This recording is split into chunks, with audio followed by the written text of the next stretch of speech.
But we can either will to do His will, or we can will to do our will.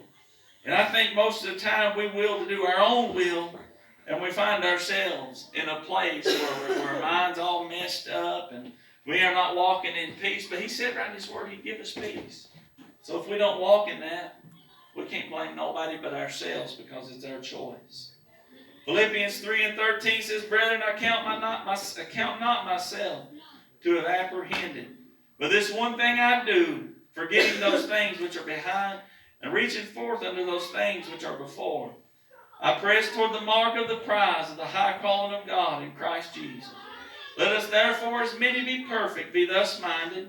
And if in anything would be otherwise minded, that God shall reveal this even unto you. What was Paul saying there? He was saying that when our mind gets off of Christ, and if our mind is focused on something else, allow God to reveal it to you, and then fix it. That's all he was saying. Let God show you some things in your life. Attend the house of God.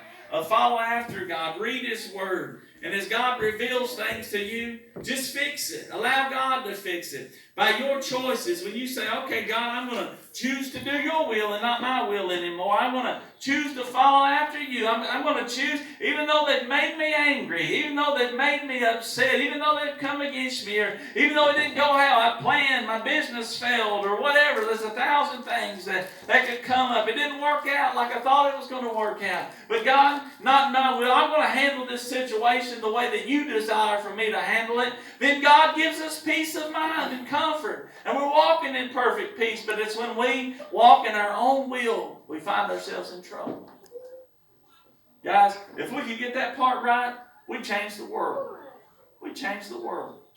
They say, man alive, they just handle things the right way. Wouldn't that be a... Actually, it gets on to me for saying this, but I said, wouldn't that be a noble thought? She said, where'd you pick that up at? Well, I picked it up in training up in Lexington. That guy said it, and I said, that's funny. Because he was just talking about the church having integrity and living right and doing good things. He said, wouldn't that be a noble thought? And I thought, that is fun. Kind of stuck in my mind. But anyhow, if you will, let's stand. And let's stand.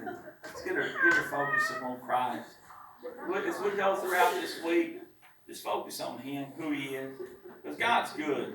He's not going to leave us or forsake us, but He'll be with us always. And but God's good. Well, let's pray. Father, as we come to You this morning, Lord, God, we just pray that Your presence will go with us today, Father. And God, that You will help us to be what we need to be for You, Lord. And God, that we'll be a light in this dark world, and that our focus will be upon You. And God, it's not a change of scenery physically that we need, but spiritually.